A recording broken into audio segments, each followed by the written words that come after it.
Puasa sunnah ini merupakan terang di alam kubur kita nanti.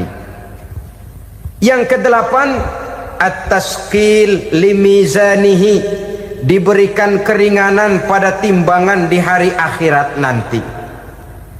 Bahwa setelah dibangkitkan dari kubur, setiap kita akan menghadapi perhitungan, akan ditimbang segala macam kebaikan dan segala macam kejahatan yang pernah kita lakukan di dalam kehidupan. Orang yang melaksanakan ibadah puasa sunnah, at-tasqilu limizanihi, diberikan keringanan timbangan hari akhiratnya nanti. Yang kesembilan, an-najah minal bala, diberikan keselamatan dari segala macam bencana. Dan yang ke-10, as-su'ud ala darajatihi, diberikan ketinggian, naik derajatnya, derajat di dunia, lebih-lebih lagi derajat di akhirat nanti. Assalamualaikum warahmatullahi wabarakatuh. Alhamdulillahi rabbil alamin, wa bihi nasta'inu ala umuri dunya waddin. Salatu wassalamu ala ashrafil anbiya wal mursalin, Sayyidina wa maulana Muhammadin wa ala alihi wa sahbihi ajma'in, amma ba'du. Pada pertemuan kali ini secara khusus kita akan membicarakan tentang puasa ini. Kita akan mulai dari yang pertama, puasa sunnah. Sebagaimana yang kita maklum, sunnah adalah satu perbuatan yang apabila kita kerjakan berpahala, tapi apabila kita tinggalkan tidak merupakan dosa. Hanya saja ia merupakan barometer dan ukuran daripada orang-orang yang cinta kepada sunnah itu sendiri. Ada banyak jenis puasa sunnah ini. Yang pertama, puasa sunnah di bulan Muharram. Rasulullah sallallahu alaihi wasallam bersabda, afdalus siyami ba'da Ramadan syahrullahil Muharram, wa afdalus salati ba'dal faridah salatul lail. Diriwayatkan oleh Muslim dari Abi Hurairah. Puasa yang paling utama sesudah puasa Ramadan tidak lain adalah puasa di bulan Muharram. Dan solat yang paling afdol sesudah solat yang wajib adalah solat pada sepertiga malam yang akhir. Puasa di bulan Muharram merupakan puasa sunnah dan mempunyai nilai yang sangat besar dalam pandangan Allah Subhanahu wa ta'ala. Buat mereka yang mampu melaksanakan puasa sunnah di bulan Muharram ini, boleh melaksanakannya selama 10 hari. Hari yang pertama boleh juga 3 hari saja, atau setidak-tidaknya 1 hari daripada bulan Muharram. Yang kedua, puasa 10 hari daripada bulan Zulhijjah. Karena bulan Zulhijjah ini memang termasuk bulan yang dimuliakan oleh Allah Subhanahu wa ta'ala. Pertama, di sana ada hari Tarwiyah, ada hari Arafah, ada hari kurban, ada talbiyah, ada pelaksanaan haji dengan segala manasiknya.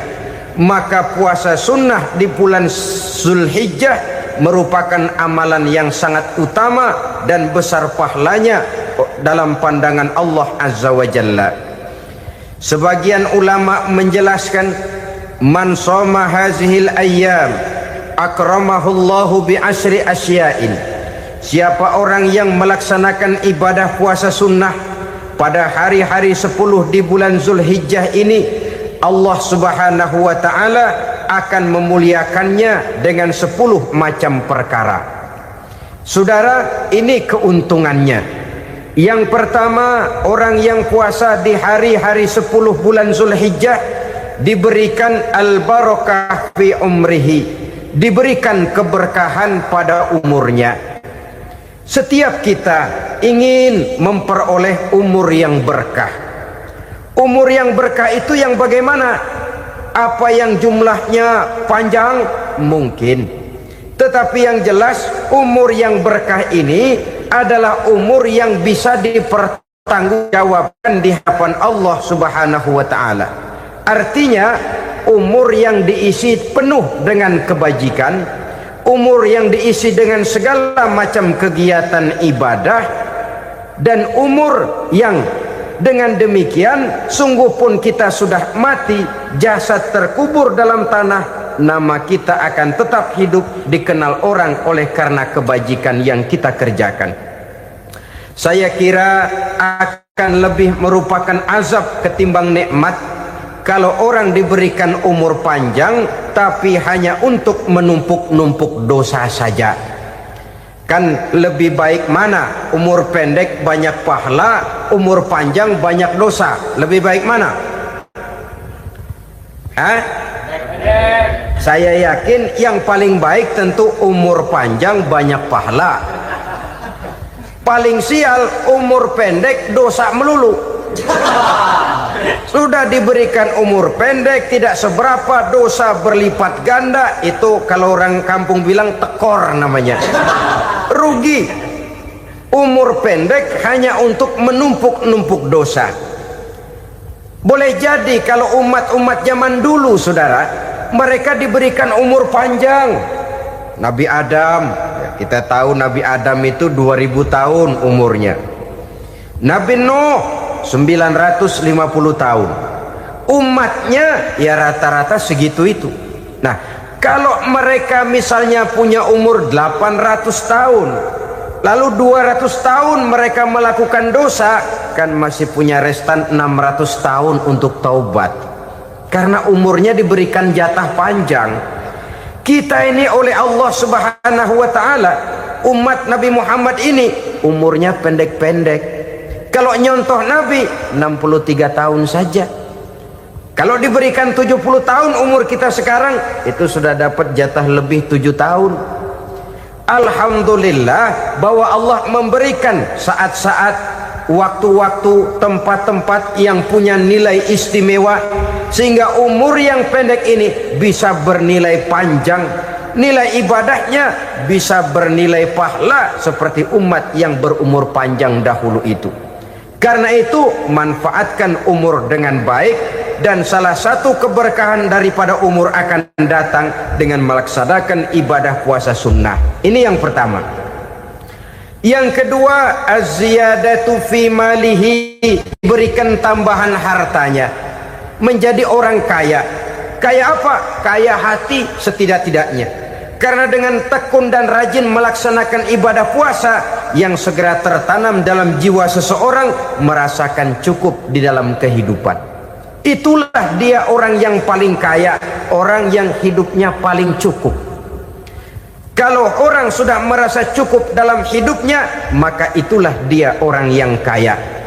Saudara-saudara kaum muslimin rahimakumullah, puasa sunnah memberikan tambahan harta, usahanya berkembang, dengan demikian membawa keberkahan, hartanya makin bertambah, akan menunjang ibadahnya kepada Allah, lebih memantapkan dan membawa ketenangan dalam hidupnya. Itu termasuk berkahnya melaksanakan puasa sunnah itu. Yang ketiga, al-hifzu fi iyalihi, diberikan penjagaan, perlindungan terhadap keluarganya, anaknya sehat, sanak famili dan handai tolannya terjaga dan terpelihara dari segala malapetaka, dari segala mara bahaya, kesehatannya terjamin dan terpelihara. Itu sudah merupakan modal yang sangat besar di dalam kita mengarungi kehidupan. Sebab rasanya sulit untuk bahagia, duit kita banyak sekali, usaha kita selalu mendatangkan untung yang berlipat ganda. Tapi sebentar-sebentar anak kita sakit, yang ampek, yang korengan, yang kena musibah, ndak tak karu-karuan sakit, berobat sampai jutaan rupiah. Itu kan sudah tidak membawa kebahagiaan. Uang masuk yang begitu banyak jumlahnya, habis akhirnya untuk berobat saja. Sebenarnya hitung-hitung ya seri-seri juga. Usaha berhasil, duit banyak, habis untuk berobat. Lah sama juga saudara-saudara. Jadi dengan demikian, biar duit kita banyak, asal keluarga pada sehat saja, udah enak bener itu. Duit banyak, ekonomi cukup, keluarga sehat, nikmat rasanya menjalani kehidupan ini. Yang kiamat sudah duit kagak barang seperak, keluarga ampek semua. Kiamat sudah. Saudara hadirin yang saya hormati, jadi yang ketiga, Allah memberikan pemeliharaan terhadap keluarganya. Satu kali orang dipelihara Allah, tidak satu kekuatan pun yang bisa mencelakakan. Satu kali orang disengsarakan Allah, tidak satu tenaga pun yang mampu menyelamatkannya. Itulah sebabnya perlindungan Allah, pemeliharaan Allah terhadap diri dan keluarga sangat kita perlukan di dalam kehidupan ini. Dengan melaksanakan ibadah puasa, kita mendekatkan diri kepada Allah. Dengan dekat kepada Allah, maka Allah pun dekat kepada kita. Sehingga dalam hadis qudsi dikatakan, ta'arraf ilallahi firraha ya'rifka fi syiddah. Ingatlah kepada Allah di waktu kamu senang, agar Allah ingat kepada kamu di waktu kamu susah. Yang kita laksanakan kadang-kadang sebaliknya. Waktu susah kita ingat Allah, waktu senang kita lupa Allah. Akhirnya nanti pada waktu kita melarat, kebelangsak, susah dan sebagainya, pertolongan tidak akan datang kepada kita. Benar, ta'arraf ilallah firraha ya'rifka fi syiddah. Ingatlah kepada Allah di waktu kamu susah, ingatlah kepada Allah di waktu kamu senang, agar Allah ingat kepadamu di waktu kamu mendapat kesusahan. Umumnya watak manusia memang kalau sudah dapat susah, ingat kepada Allah. Waktu duduk, waktu berbaring, sambil tidur, dalam segala keadaan Allah disebutnya, Allah dimintakan pertolongannya. Tapi dikala dia berada pada posisi di atas angin, merasa senang, bahagia, Allah terlupakan. Saudara-saudara kaum muslimin, itu yang ketiga. Yang keempat, at-takfiru li sayyiatihi. Orang yang melaksanakan puasa sunnah itu diampuni segala dosa dan kesalahan yang telah dilakukannya. Dan yang kelima, at-tad'ifu li hasanatihi, diberikan balasan yang berlipat ganda dari segala kebaikan yang dikerjakannya. Satu berbalas 7, 7 bisa berbalas 10, 10 masih berbalas 100, masih ditambah dengan wallahu yudha'ifu liman yasha. Allah melipat gandakan pahala orang-orang yang dikehendakinya. Maka carilah satu kebaikan yang apabila kita kerjakan, dosa akan dihapus dan nilai pahalanya menjadi berlipat ganda. Satu kali kita bekerja, 2-3 pulau bisa kita raih dan kita jangkau. Yang keenam, orang yang melaksanakan puasa sunnah di bulan Zulhijjah, at-tashil li sakarati mautihi, diberikan kemudahan pada saat menghadapi sakaratul maut. Maut a mysterious problem. Dia adalah pintu yang setiap orang pasti akan memasukinya. Bahwa mati adalah mati, itu semua kita tahu. Tapi hakikat orang pada saat menghadapi mati itu kan berbeda-beda. Ada yang matinya itu gampang sekali, persis orang tidur saja, tidak nampak gelisah, tidak bikin susah yang hidup, tidak gelimpangan di tempat tidur, persis seperti orang mau tidur saja. Ada yang sulit sekali menghadapi sakaratul maut, gelimpangan di tempat tidur, bikin bingung orang yang nunggu. Kadang-kadang seperti kerbau digorok lehernya. Saudara-saudara, sulit menghadapi sakaratul maut. Oleh karena itu Rasulullah sallallahu alaihi wasallam sering beliau itu kalau berdoa membaca Allahumma hawin alayya fi sakaratil maut. ya Allah, mudahkan saya di dalam menghadapi sakaratul maut. Rasulullah saja, saudara, orang yang ibadahnya paling banyak, orang yang hatinya paling bersih, orang yang akhlaknya paling luhur, masih berdoa semacam ini. Mohon dimudahkan oleh Allah agar mudah menghadapi sakaratul maut. Apalagi kita, terus terang kita ini paling-paling kelas muhtalid, bangsa ama pahala mau ama dosa doyan. Lebih perlu lagi menghadapi sakaratul maut, sehingga apabila malaikat maut datang menjemput nyawa kita, dimudahkan, jangan dibikin sulit supaya mudah. Jadilah orang baik-baik. Biasanya kalau banyak yang mati, malaikat maut juga kali main-mainin dulu tuh orang, kutak-katik, ditakut-takutin dan segala macam. Saudara hadirin yang saya hormati, maka menghadapi sakaratul maut ini merupakan kunci. Apakah seseorang bisa husnul khatimah atau bisa su'ul khatimah? Salah satu jalan untuk memudahkan diri menghadapi sakaratul maut, melaksanakan puasa sunnah di bulan Zulhijjah ini.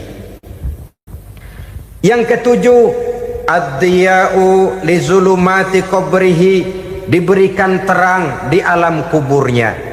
Kubur, saudara tahu, saudara tentu sering lihat orang dimasukkan ke liang lahat, ditutup dengan papan, dinding ari kata kita di kampung, lalu diuruk lagi dengan tanah.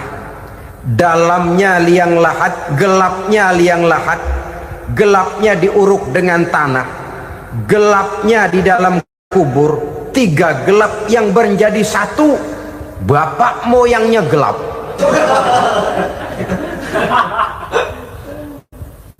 Puasa sunnah ini merupakan terang di alam kubur kita nanti.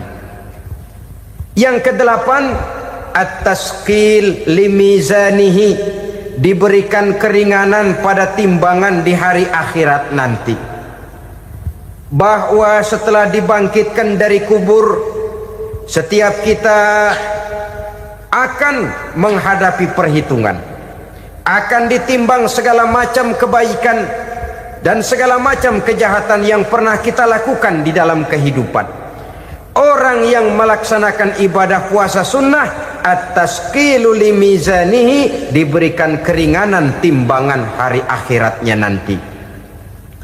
Yang kesembilan, an-najah minal bala, diberikan keselamatan dari segala macam bencana. Dan yang ke-10, as-su'ud ala darajatihi, diberikan ketinggian, naik derajatnya, derajat di dunia, lebih-lebih lagi derajat di akhirat nanti.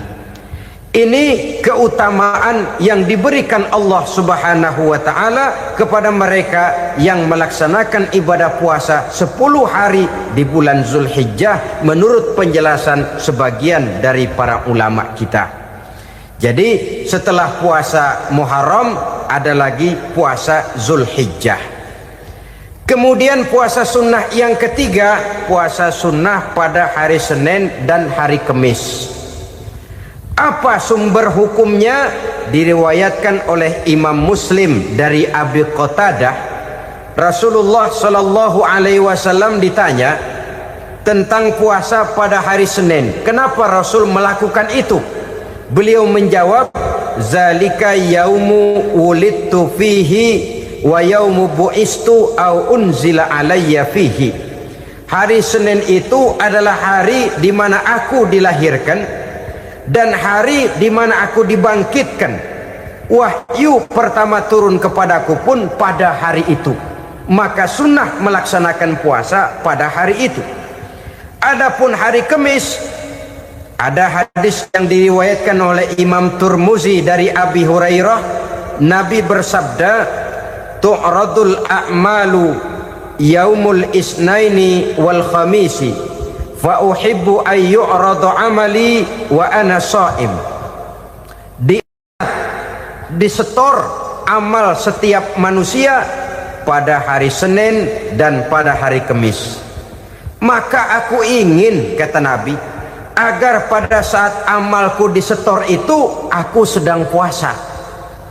Jadi malaikat itu menurut riwayat ini mencatat dan menyetorkan catatan amalan seseorang pada hari Senin, hari Kamis. Tiap hari Senin amalan kita disetor oleh malaikat. Catatan terakhir tentu yang sedang kita kerjakan, sehingga yang masuk daftar, saya tinggalkan orang ini, dia sedang puasa, karena naik catatan amalnya pada hari Senin. Kamis diangkat lagi, catatan paling akhir, saya tinggalkan orang ini, dia sedang puasa. Itu makna fa uhibbu ayyurada amali wa ana shaim. Aku senang kalau pada saat amalku disetor, catatan paling akhir aku lagi puasa. Satu keistimewaan. Alangkah celaka tiap amalan disetor kita sedang berbuat jahat. Senin, Kemis, teler, mabok, judi. Tiap amalan disetor, catatan akhirnya saya tinggalkan si fulan lagi teler. Laporan Senin. Kemis laporan lagi, saya tinggalkan si fulan lagi mirit kartu. Saudara hadirin yang saya muliakan, alangkah jeleknya catatan kita. Oleh karena itu sunnah puasa pada hari Senin dan hari Kamis. Ini amalan sunnah, saudara-saudara. Dan oleh karena ini amalan sunnah, sebagian ulama memberikan penjelasan, walaupun lupa niat, kalau sudah malam itu lupa niat, boleh niatnya sudah siang puasa sunnah ini, dengan catatan dari pagi belum makan apa-apa. Malam saudara lupa, tahu-tahu ingat ini hari Senin, dah jam 10, niatlah jam 10 itu, sah puasanya asal dari pagi belum makan apa-apa. Tapi kalau sudah dapat 2 piring baru niat jam 10, itu lain, ngojek namanya. Jadi puasa sunnah yang ketiga, puasa pada hari Senin dan hari Kamis. Yang keempat, puasa jenis sunnah yang keempat, puasa 6 hari di bulan Syawal. Diriwayatkan oleh Imam Muslim dari Abi Ayyub bahwa Nabi bersabda, "Man shoma Ramadhana summa atba'ahu sittan min Syawal kana kasyamid dahri." Barang siapa yang berpuasa di bulan Ramadan kemudian diikutinya dengan 6 hari di bulan Syawal, maka dia seolah-olah seperti orang yang berpuasa 1 abad lamanya. Allahu Akbar. Demikian besar keuntungannya. 6 hari di bulan Syawal sama dengan orang yang berpuasa 1 abad lamanya. Ini fadailul a'mal, saudara-saudara. Jangan diartikan karena menang sudah puasa 6 hari bulan Syawal, Ramadan tahun depannya lantas nggak puasa. Kenapa? Ukurannya sudah 1 abad. Bukan itu pengertiannya. Ini mendorong orang memberikan ganjaran pahala yang sedemikian besar. 6 hari setelah Ramadan, artinya di bulan Syawal. Tidak pada hari pertama Syawal, karena haram hukumnya berpuasa pada hari fitri itu. 6 hari di bulan Syawal. Tinggal lihat yang mampunya saja. Boleh berurutan, boleh tidak berselang-seling, boleh. Asal saja jumlahnya 6 hari selama masih bulan Syawal itu. Hari ini 3 hari lagi, 4 hari lagi, diselang-seling atau berurutan, itu juga lebih baik. Puasa sunnah 6 hari daripada bulan Syawal. Kemudian yang kelima, puasa sunnah 3 hari pada setiap bulan.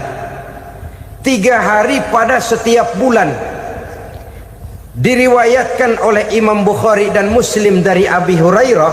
Abi Hurairah bercerita, "Ausani khalili sallallahu alaihi wasallam bisalasin." Kekasih saya Rasulullah berwasiat kepada saya, memesankan benar-benar kepada saya untuk melaksanakan 3 amalan yang terpuji. Pertama, siyamu salasati ayyamin min kulli syahrin. Puasa 3 hari dalam setiap bulan. Ini wasiat yang pertama. 3 hari pada setiap bulan. Tidak peduli bulan apa saja. Dalam artian ya bulan menurut perhitungan Islam ya. Muharram, Safar, Rabiul Awal, Rabiul Tsani, Jumadal Ula, Jumadil Akhir, Rajab, Sya'ban, Ramadan, Syawal, Zulqa'dah, Zulhijjah dan selanjutnya. 3 hari pada setiap bulan. Tanggalnya tanggal berapa saja.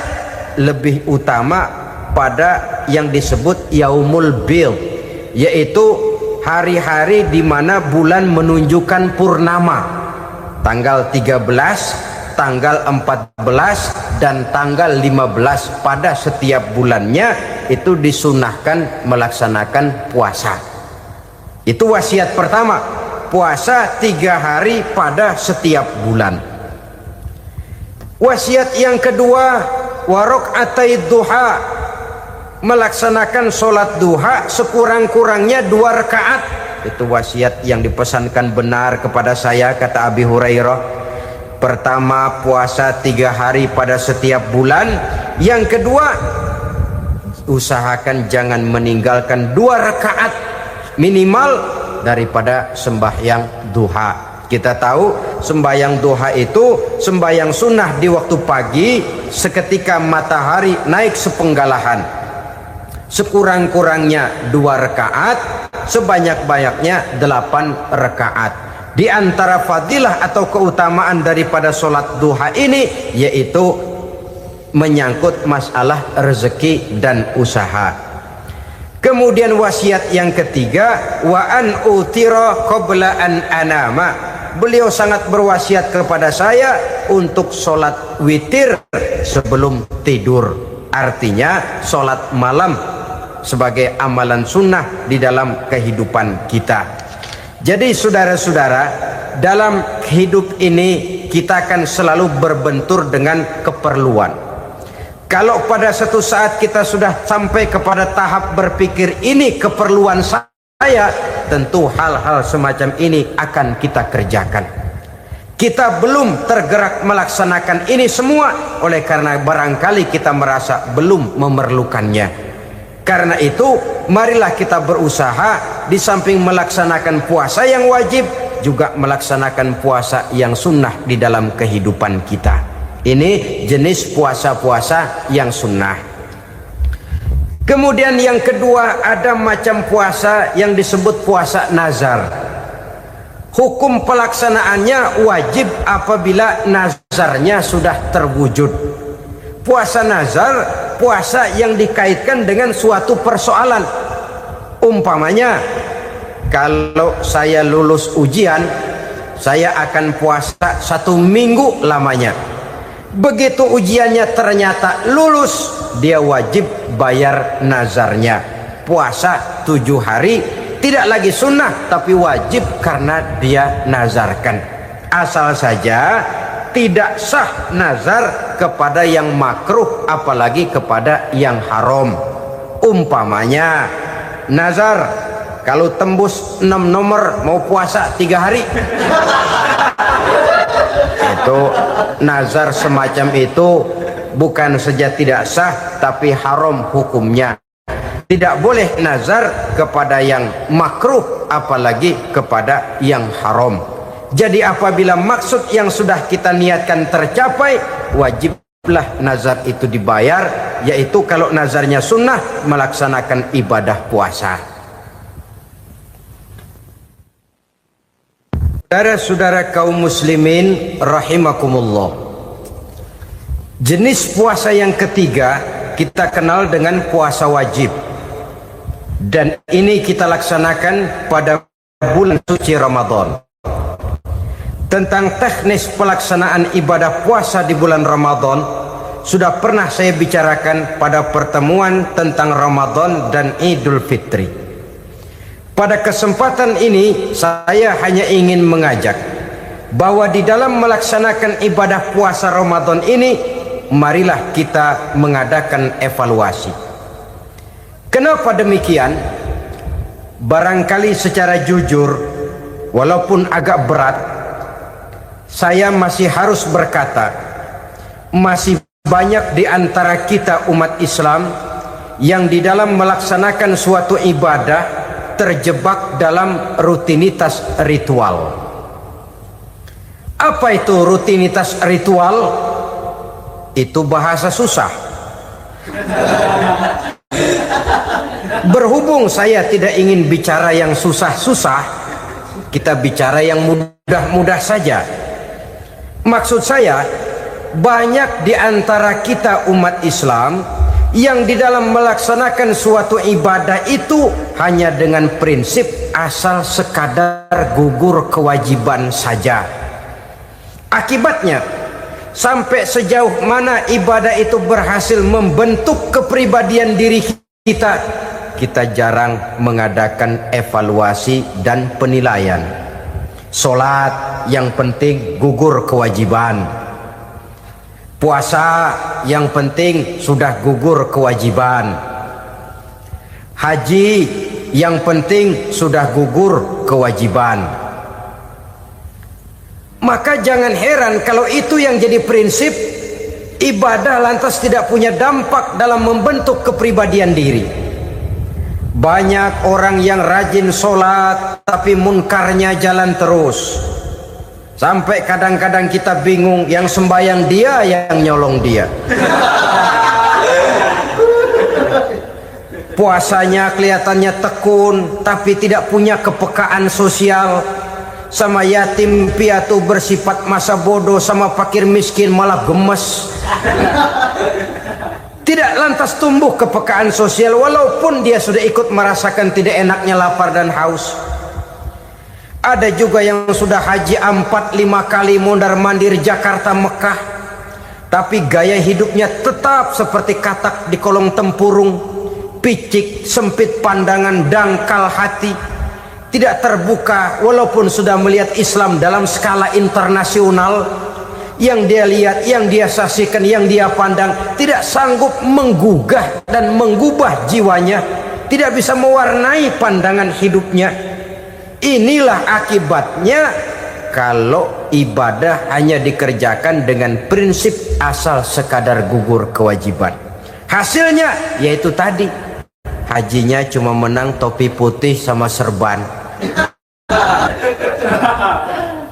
Sholatnya cuma prinsip asal gugur kewajiban. Begitu juga puasanya, begitu juga zakatnya dan ibadah-ibadah lainnya. Bukan tanpa satu maksud. Jikalau Allah Subhanahu wa taala memerintahkan kita melaksanakan ibadah puasa di bulan suci Ramadan, bahkan maksud itu sangat pada penghujung ayat yang memerintahkan kita puasa. Ya ayyuhalladzina amanu kutiba alaikumus syiyam kama kutiba alal ladzina min qablikum la'allakum tattaqun. Orang yang beriman, diwajibkan atas kamu berpuasa, telah diwajibkan juga kepada orang-orang yang sebelum kamu, la'allakum tattaqun, agar kamu dengan puasa itu menjadi manusia yang bertakwa kepada Allah Subhanahu wa taala. Dengan kata lain, berhasil atau tidak puasa Ramadan kita ini akan nampak takwa kita meningkat atau tidak setelah kita melaksanakan ibadah puasa. Sehingga kalau orang mengatakan Ramadan itu merupakan month of training, bulan latihan, keluar latihan tentu harus semakin naik dan baik gaya kehidupan kita. Jadi tujuan utama daripada pelaksanaan ibadah puasa adalah untuk membentuk manusia yang bertakwa. Nah, takwa itu kata Imam Qusairi hurufnya ada 4. Ta, qaf, wawu, ya. Masing-masing huruf ini simbol dari pribadi orang yang bertakwa, bina dan dibentuk oleh pelaksanaan puasanya. Mari kita lihat. Huruf ta adalah lambang dari sifat tawadhu, rendah hati. Orang yang bertakwa, orang yang tidak mempunyai sifat sombong.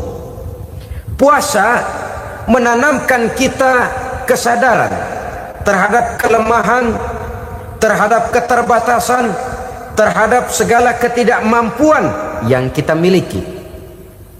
Ya Allah, baru sehari nggak kena makan, nggak kena minum, sudah begini lemesnya. Puasa memang, kalau pagi orang masih sehat, masih terdorong oleh sahur, siang masih lumayan, tapi zuhur ke atas biasanya mulai sikap lemah manusiawi, keterbatasan kekuatan biologis itu mulai nampak. Dari sini tanam satu kesadaran, kalau begitu apa yang mau disembuhkan di hadapan Allah? Kaya, siapa sih orang paling kaya? Ilmu, siapa sih orang paling pintar? Pangkat, siapa sih orang paling tinggi jabatannya? Dari sifat semacam ini lahir introspeksi, rasa mawas diri, timbul sifat tawaduknya, rendah hatinya, tidak melonjak menjadi angkuh dan sombong lantaran sedikit kemampuan dan kekuatan yang dimilikinya. Lalu untuk sikap yang lebih jauh, terwujudlah, terbentuklah apa yang dinamakan stabilitas temperatur batin.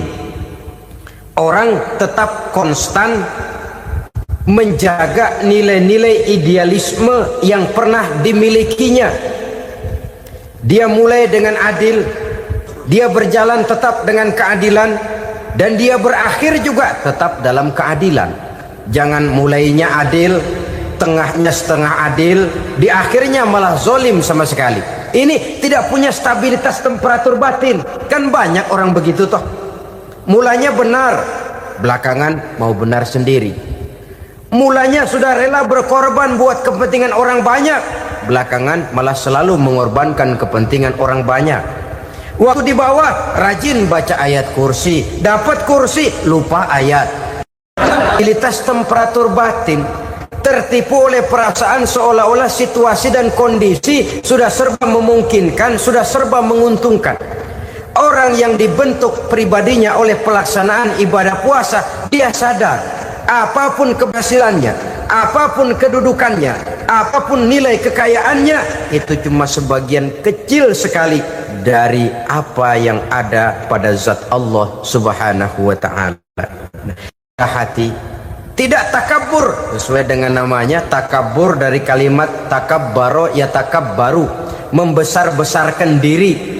Orang yang suka membesar-besarkan diri, orang yang tidak yakin bahwa dirinya orang besar, lalu dibesar-besarkan dirinya. Sebenarnya itu sudah satu sikap di mana dia tidak percaya kepada diri sendiri. Dirinya sebenarnya bukan apa-apa, cuma ingin dianggap besar, lalu dibesar-besarkan. Takabbur namanya. Puasa sekali lagi melatih kita menanamkan kesadaran akan kelemahan dan keterbatasan kita sebagai makhluk. Itu sikap tawadu. Fir'aun, saudara tahu Fir'aun, lama-lama dia jadi raja, lupa diri dan lupa daratan, melonjak menjadi angkuh dan sombong sampai kepada puncak kekurang ajarannya, memproklamirkan dirinya menjadi Tuhan. Hitler juga begitu.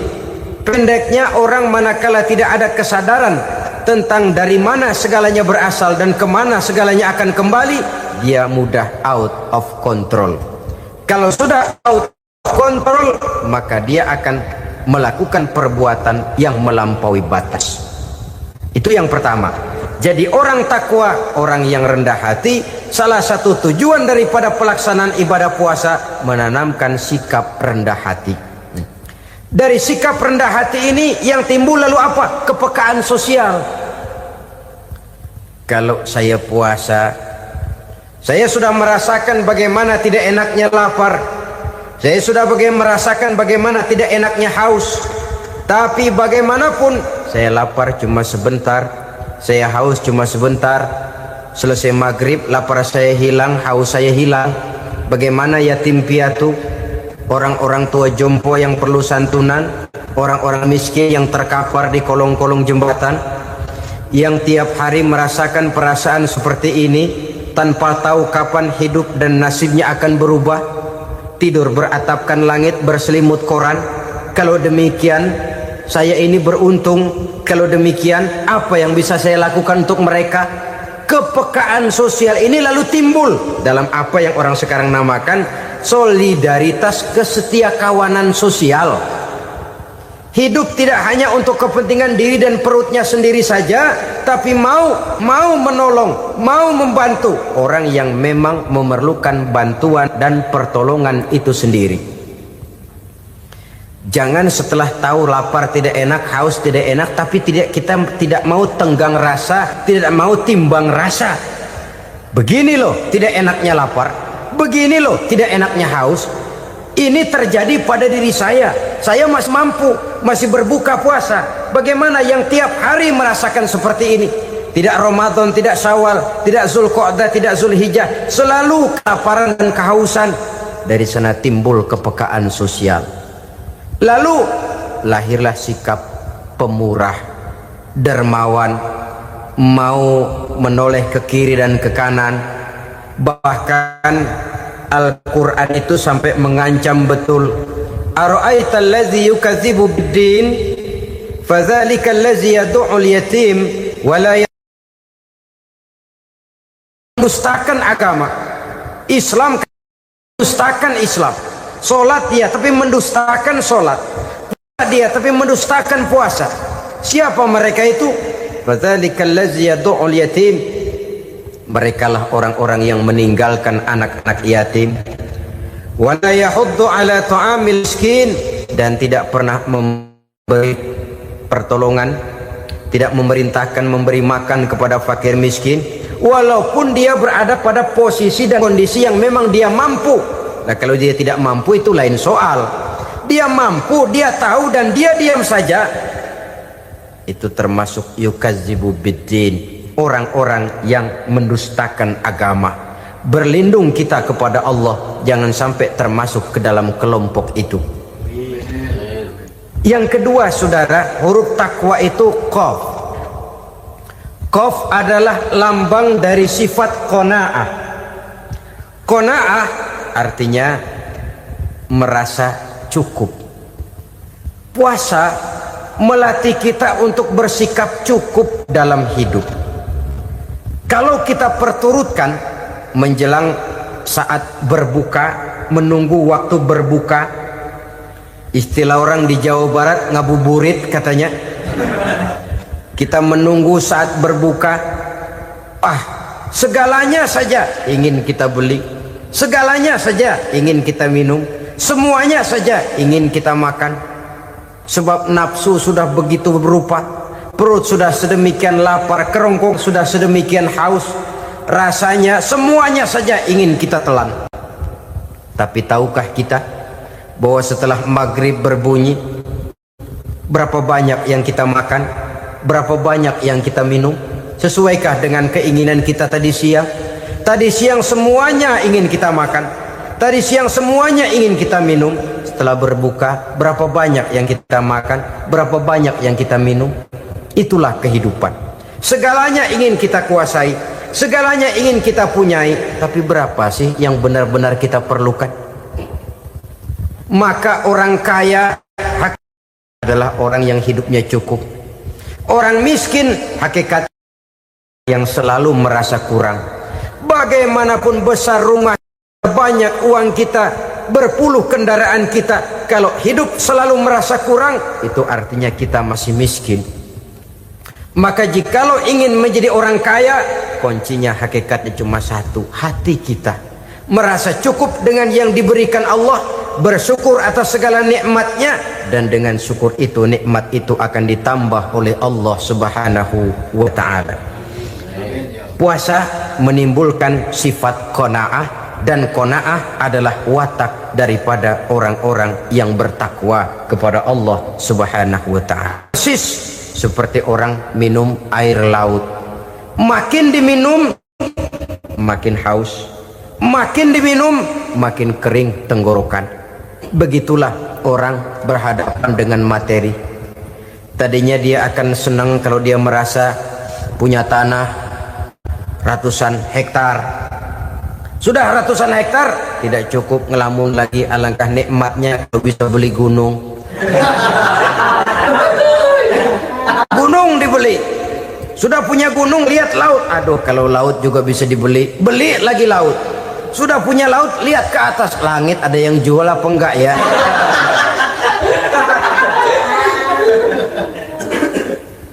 seperti orang berhadapan dengan air laut yang makin diminum makin membuat kita haus dan makin kering tenggorokan ini. Maka itu harus dihentikan. Sikap untuk menghentikan itu tidak lain adalah dengan sifat qanaah itu tadi, merasa cukup dengan apa yang diberikan Allah, mensyukuri nikmatnya. Itu yang kedua. Yang ketiga, pada kalimat takwa ada huruf wawu. Wawu adalah simbol dari sifat wara dengan ain. Wara, orang yang terpelihara dirinya baik dari yang syubhat, lebih-lebih dari yang haram. Syubhat, saudara tahu, barang yang remeng-remeng, tapi sungguh pun remeng-remeng. Kira-kira prosentasenya 70-30. 70% haram, 30% kemungkinan halalnya. Maka yang syubhat lebih baik dijauhi daripada diambil. Orang yang punya kepribadian wara, dirinya terpelihara, jangankan dari yang haram, dari yang syubhat saja dia sanggup menjaga dan memelihara dirinya. Oleh karena itu saya heran kalau orang di bulan Ramadan dia sanggup menjaga diri di waktu siang dari jenis makanan yang halal, dari jenis minuman yang haram. Ada tahu nganggur di meja siang, enggak dia makan. Ada air teh nganggur di meja siang, enggak dia makan, padahal itu jenis makanan dan minuman yang halal. Tapi ketika datang maghrib, dia berbuka dengan makanan yang dibeli dari uang yang dihasilkan dengan cara yang haram. Bukankah itu sesuatu yang terbalik? Bukankah dengan demikian sudah tidak lagi menimbulkan sikap yang bisa memelihara dan menjaga kepribadian diri? Orang yang membiasakan diri terpelihara dari yang syubhat apalagi yang haram, maka baik yang dipakainya, yang diminumnya, yang dimakannya terdirilah dari barang-barang yang baik yang dihalalkan oleh agama. Wara. Kemudian yang keempat, pada huruf kalimat takwa ada huruf yakin. Huruf ya simbol dari sifat yakin. Orang yang puasa dibentuk kepribadiannya mempunyai satu keyakinan yang tangguh, dan keyakinan adalah ciri daripada orang yang takwa. Kita lihat yang dipanggil melaksanakan ibadah puasa ini kan iman. Karena memang sulit untuk melaksanakan puasa kalau tidak iman yang jadi dasar. Setidaknya seperti sudah pernah saya sampaikan, ibadah puasa ini memang sulit terkena penyakit show. Kalau kita sholat barangkali terangsang karena kelihatan orang lain. Kalau kita pergi haji mungkin jadi sugesti karena orang banyak tahu. Kalau kita bayar kita jadi terangsang karena banyak orang lihat. Tapi kalau sudah puasa, puasa itu kan yang tahu cuma kita dan Allah saja.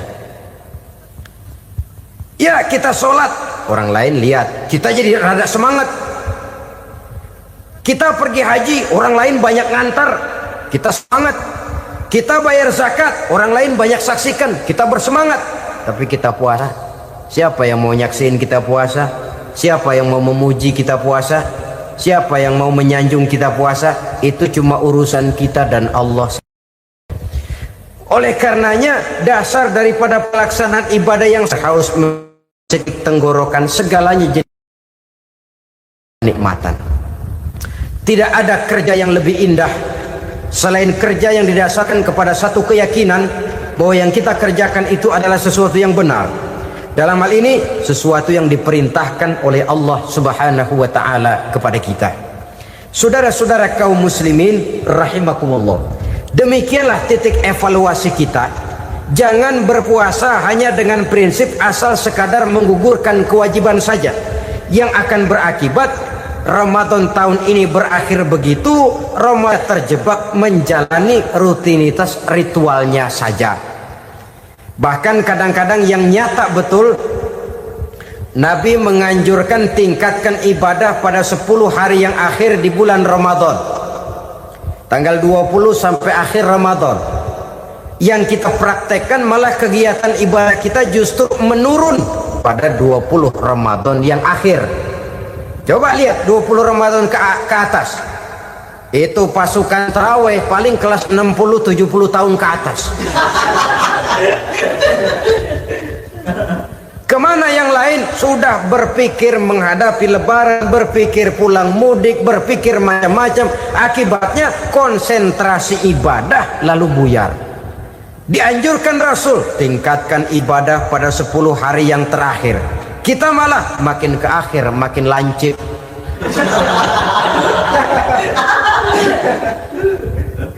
Saudara-saudara kaum muslimin rahimakumullah, kita terjebak oleh sesuatu yang sementara, oleh sesuatu yang bersifat kulit, lalu meninggalkan isinya. Padahal jikalau kita tidak mengisi Ramadan dengan kegiatan ibadah, berarti kita tidak keluar dari Ramadan dengan jiwa yang baru, yang sudah ditempa oleh pengalaman ibadah di bulan Ramadan. Artinya kita tidak kembali kepada fitrah, kesucian seperti saat kita dilahirkan.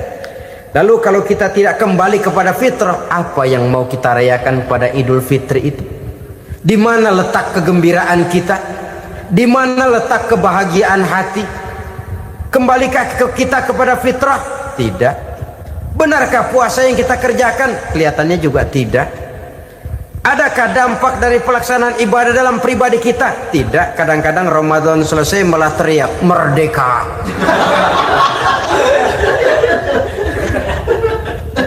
Kalau tadinya Ramadan dia merasa terhalang, mau keluar siang, mau makan siang, bulan puasa, mau minum siang, bulan puasa, mau gandengan, bulan puasa. Ramadan selesai, kibarin bendera, teriak merdeka. Lalu kembali merajalela. Saudara-saudara, dampaknya tidak akan kelihatan. Padahal puasa yang baik, la'allakum tattaqun, membentuk manusia yang bertakwa kepada Allah Azza wa Jalla. Nah, sekarang apa kemudahan dan keistimewaan yang akan diberikan Allah kepada mereka yang sampai kepada tingkat takwa ini? Al-Quran menjelaskan, pertama, may yattaqillaha yaj'al lahu makhraja. Barang siapa yang bertakwa kepada Allah Subhanahu wa taala, maka dia akan diberikan makhraja. Makhraja itu jalan keluar dari segala macam kesulitan. Jalan keluarnya ada saja. Menurut ukuran kemampuan dia tidak mungkin, mustahil, tidak bisa, mana mungkin. Tapi pada waktunya ada saja jalan keluarnya. Termasuk jenis yang yaj'al lahu makhraja. Orang yang bertakwa kepada Allah selalu diberikan jalan keluar dari segala kesulitan yang dihadapinya. Siapa sih orangnya yang tidak pernah sulit dalam hidup ini? Siapa orang yang tidak pernah mengalami kesulitan? Tapi kadang orang menilai, itu kelihatannya hidupnya enak aja ya, kayaknya nggak pernah mengalami kesulitan. Sebenarnya bukan tidak pernah mengalami kesulitan, Allah selalu memberikan jalan keluar dari segala kesulitan yang dihadapinya. Lah kalau Allah yang memberikan jalan keluar, tentu sangat mudah sekali. Orang yang bertakwa diberikan jalan keluar dari segala macam kesulitan. Satu. Yang kedua, wa yarzuqhu min haitsu la yahtasib. Dia akan diberikan rezeki oleh Allah dengan jalan yang tidak disangka-sangka. Rezekinya datang dengan cara yang tidak disangka-sangka. Gajinya mungkin kecil, tapi penghasilannya gede. Kan itu yang penting. Gaji dan penghasilan kan lain tuh. Boleh jadi gaji kecil, asal penghasilan gede, kan nikmat hidup itu. Nah, penghasilan ini ada yang bisa kita perkirakan. Bisa kita perkirakan. Misalnya gaji itu tadi. Kalau saya kerja, gaji saya begini. Ada rezeki yang masuk min haitsu la yahtasib. Tidak kita sangka-sangka, tidak kita duga-duga, tahu-tahu ada saja rezeki.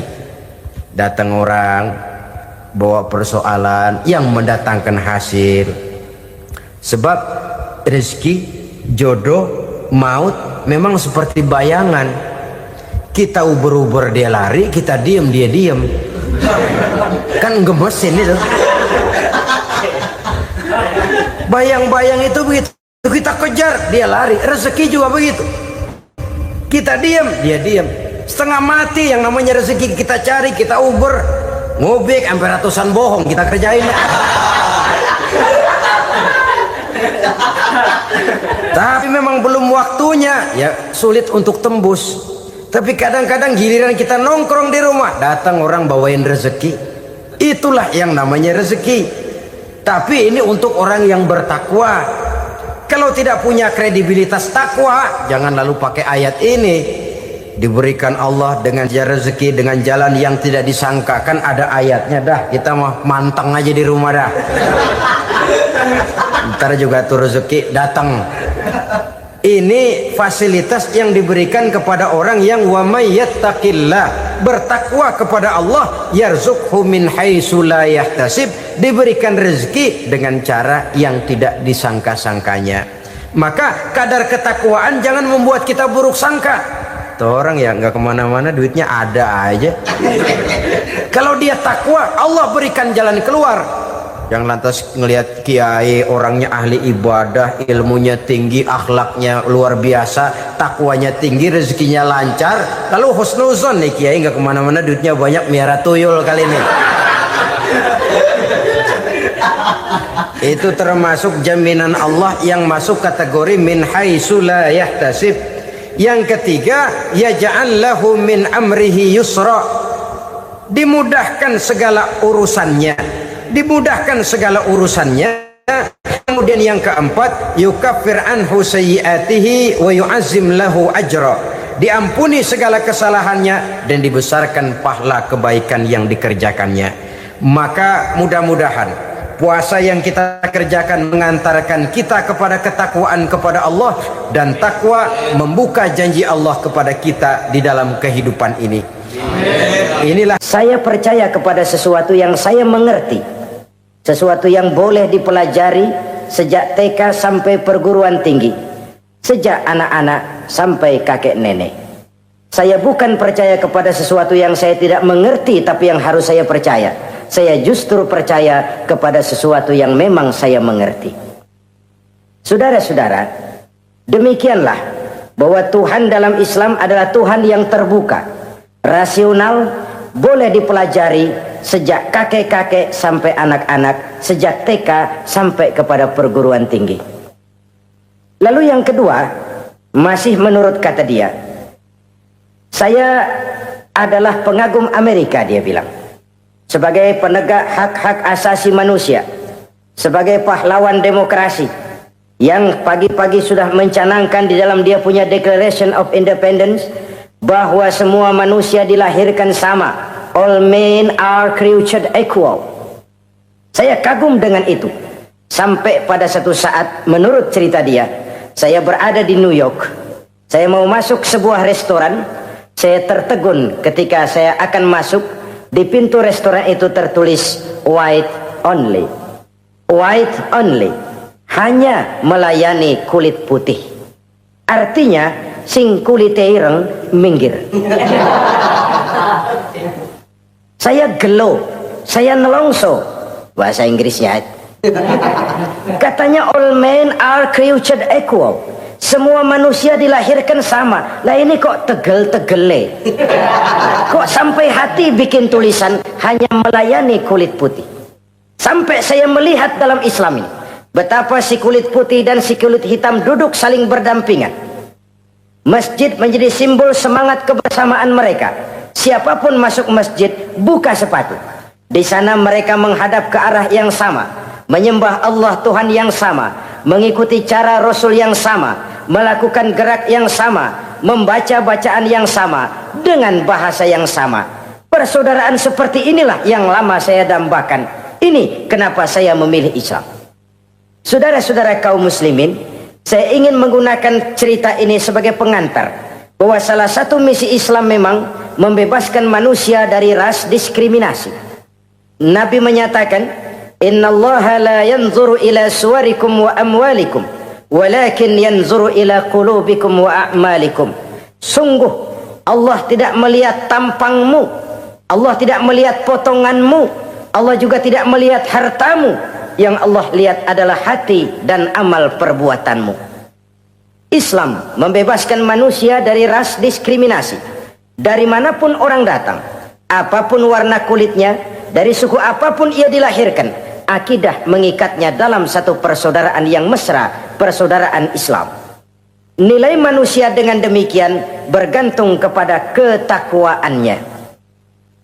Takwa, seperti kita tahu, adalah bahasa Quran yang sudah menjadi bahasa kita.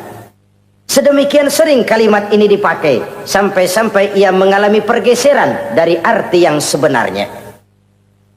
Takwa, sejauh yang kita baca dari peninggalan para ulama kita, mempunyai konotasi imtithalul awamir wajtinabun nawahi, melaksanakan seluruh yang diperintah Allah dan meninggalkan semua yang dilarangnya. Apa perbedaan prinsipnya? Kalau melaksanakan perintah itu sesuai dengan kemampuan, tapi menjauhi larangan itu mutlak. Enak kalau ada ayat jauhilah larangan Allah semampu kamu, enak. Yang semampu kita itu melaksanakan perintah, tapi kalau sudah meninggalkan larangan, mutlak, jauhi, tinggalkan. Disitulah nilai ketakwaan seseorang. Ini kan enggak, karena takwa digunakan oleh semua orang, akhirnya artinya bergeser. Semua ngomong takwa. Pejabat kalau dilantik bertakwa, bertakwa, bertakwa, sampai membleh bertakwa. Setelah pelantikan mata takwa ngalor dia ngidul. Harus dikembalikan kepada pengertian asalnya. Takwa itu adalah komitmen seseorang kepada perintah Allah dan komitmen meninggalkan yang dilarangnya sesuai dengan kemampuan.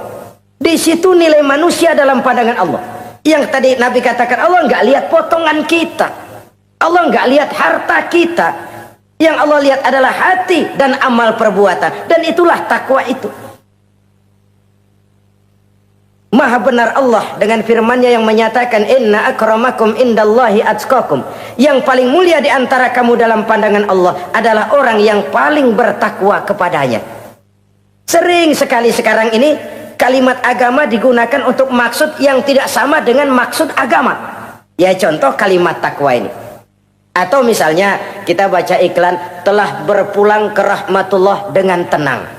Kalau dengan tenangnya sih boleh dah, mana ada orang mati kelojotan. Tenang. Tapi ke rahmatullah. Rahmatullah itu kan artinya kasih sayang Allah. Kasih sayang Allah itu kan surga.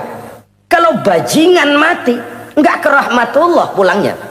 Kalau mau jujur mestinya telah pulang ke neraka.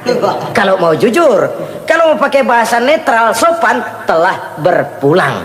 Begitu sajalah. Pulang kemana? Ya sesuai dengan amalan dia. Tapi kita kadang salah kaprah menggunakan kalimat rahmatullah untuk yang tidak baik. Termasuk di dalamnya penggunaan kalimat takwa ini. Padahal disinilah nilai manusia dalam pandangan Allah.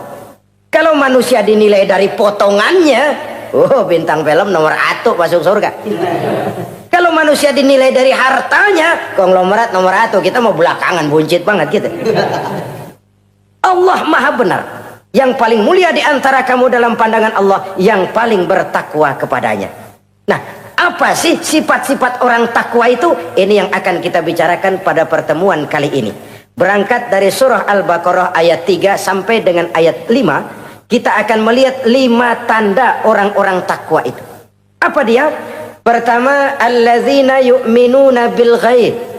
Orang yang bertakwa adalah orang yang beriman kepada hal-hal yang gaib.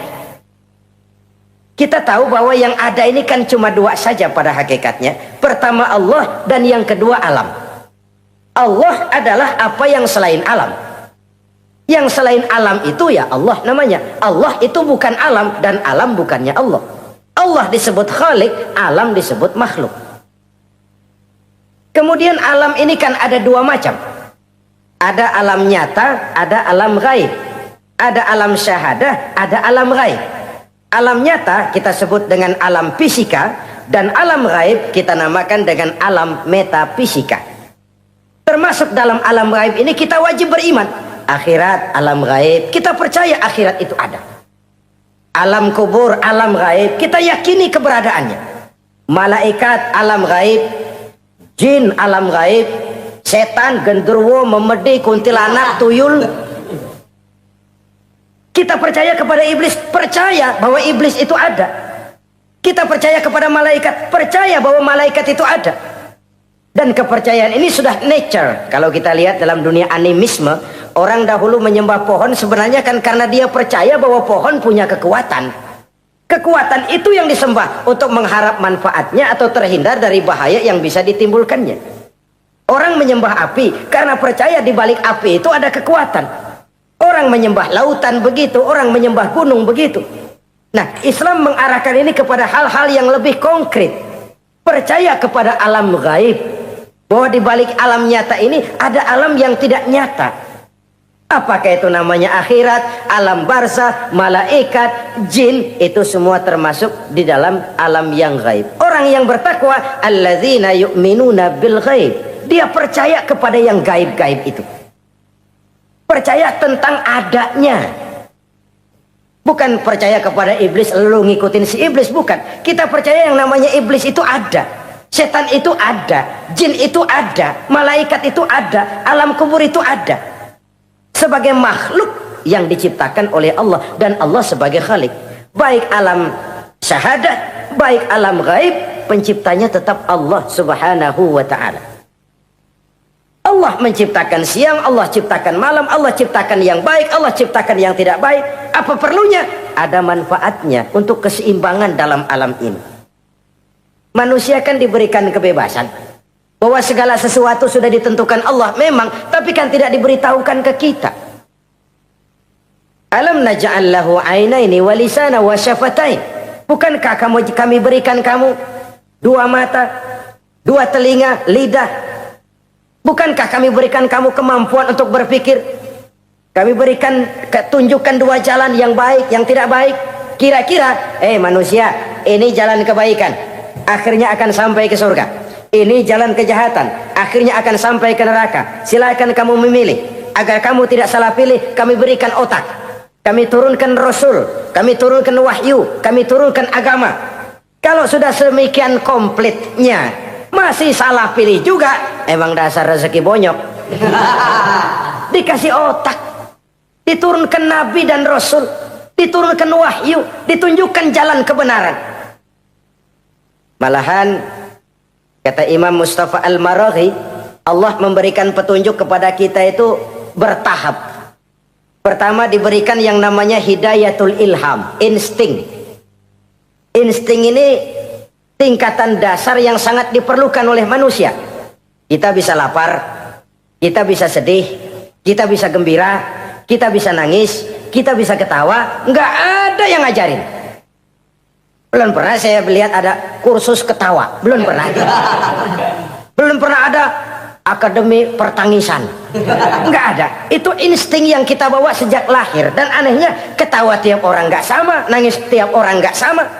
Itu insting. Bayangin kalau itu nggak ada. Kita nggak bisa sedih, nggak bisa gembira, kita nggak bisa ketawa, nggak bisa nangis. Polos hidup ini. Kayak boneka. Nggak ada insting. Nah, ini juga diberikan kepada binatang. Binatang kan cuma instingnya insting rendah. Binatang marah bisa marah. Tapi perasaan mulia binatang nggak punya. Kepengen dipuji, kan kagak ada binatang. Dia cuma punya perasaan-perasaan rendah. Marah. Pengen tahu kebo kita sodok. Marah dia. Perasaan rendah. Lapar, binatang punya. Kenyang, binatang punya. Tapi perasaan tinggi, binatang nggak punya. Kepengen hidup lebih baik, nggak ada. Kepengen hidup terhormat, nggak ada. Senang kalau dipuji, nggak ada. Coba dah kebo kita puji habis-habisan, diam aja dia. Waduh, lu bukan main hebat bener. Ya tetap aja kebo. Atau kita caci maki, nggak bakal dia marah. Ini perasaan tinggi, ingin lebih baik, ingin lebih terhormat, senang kalau dipuji, marah kalau dicaci.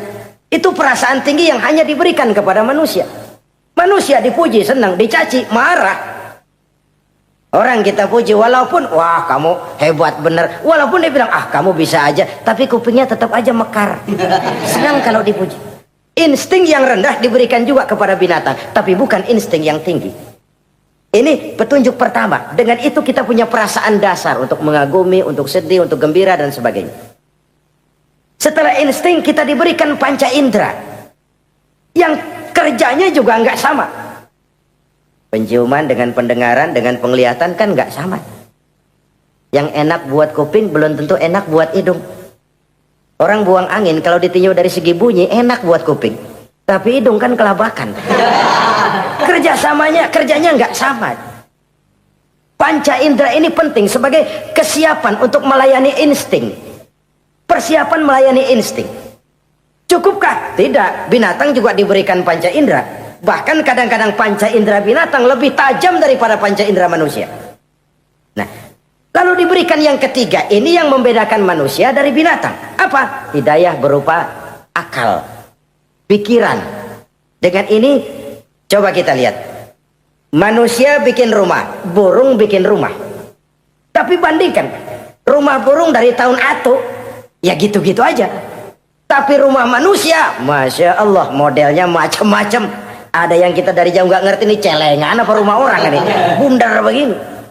Binatang bikin rumah, manusia bikin rumah. Binatang bikin rumah dengan insting, manusia bikin rumah dengan otak. Hasilnya berbeda. Manusia tidak punya sayap, tapi dengan otaknya dia bisa terbang lebih tinggi dari burung. Manusia tidak bernapas dengan insang, tapi dengan otaknya dia bisa nyelam lebih dalam daripada ikan. Ini kelebihan manusia dari binatang, diberikan otak. Belum cukup rupanya otak, karena otak ini penemuannya relatif. Apa yang dianggap hari ini benar, besok udah nggak benar. Apa yang hari ini otaknya bilang baik, besok dia bilang jelek. Apa yang hari ini otaknya bilang katakan jelek, besok dia bilang baik. Yang relatif tidak bisa dijadikan pegangan. Maka Allah lalu memberikan yang keempat. Hidayatuddin namanya. Petunjuk berupa agama. Diberikan insting, diberikan panca indera, diberikan otak, lalu diberikan agama. Turun para rasul yang 25 itu yang merupakan mata rantai yang berkaitan. Tidak terpisah. Misi samawi, semuanya sama bersumber dari Allah yang satu itu. Setelah agama datang, masih ada yang lebih penting. Apa? Hidayah yang disebut taufik. Persesuaian kehendak antara kita dengan Allah. Kalau taufik tidak datang, kalau taufik tidak dapat, Kan'an saja anak Nabi Nuh kufur. Anak Nabi tidak dapat taufik namanya itu. Agama turun, bapaknya Nabi. Bapaknya Nabi. Azar, ayahnya Nabi Allah Ibrahim, tidak mendapat taufik. Lalu Abu Jahal, Abu Lahab, pamannya Nabi, tidak mendapat taufik. Lalu istrinya Nabi Lut tidak mendapat taufik.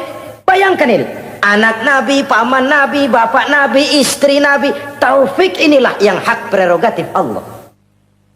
Insting semua dikasih, panca indera semua dikasih, otak semua dikasih, agama kepada semua diturunkan. Tapi taufik ini hak prerogatif Allah. Lah kita ini bersyukur, ponakan Nabi aja bukan dapat taufik. Tidak sekedar mendengar Islam, mendengar agama, tapi mengikuti agama itu sendiri. Inilah institusi-institusi yang diberikan Allah kepada kita. Jadi kalau sudah begini lengkap, manusia, nih aku kasih, tempuh jalan ini, masih salah juga, dasar sableng. Pantas kalau Allah mengadili. Pantas kalau Allah memberikan sanksi. Kenapa? Rasul udah turun, otak dikasih, panca indera dikasih, peringatan dikasih, masih salah juga. Pantas dong kalau diadili. Kecuali kalau Allah nggak nurunin apa-apa. Hidup dah selagu-lagu lu sono. Mau guling, mau gupak, terserah deh. Kalau begitu, lalu ada pengadilan, nggak adil. Ini institusinya lengkap kok. Pantas kalau Allah mengadakan pengadilan di akhirat. Pantas kalau Allah meminta kita pertanggungan jawab. Komplit begini rupa. Nah, termasuk di dalamnya kita percaya kepada yang gaib ini. Bahwa ada yang tidak nyata di balik yang nyata ini. Ada yang kita percaya kebaikannya. Ada yang kita percaya sekedar percaya saja. Kayak setan, iblis, kita percaya adanya. Tapi kan nggak wajib ngikutin. Termasuk mempelajari ilmu-ilmunya setan, ilmu-ilmunya iblis. Tenung, santet, nujum-nujuman, ramal-ramalan, itu kan ilmu-ilmunya setan, ilmu-ilmunya iblis.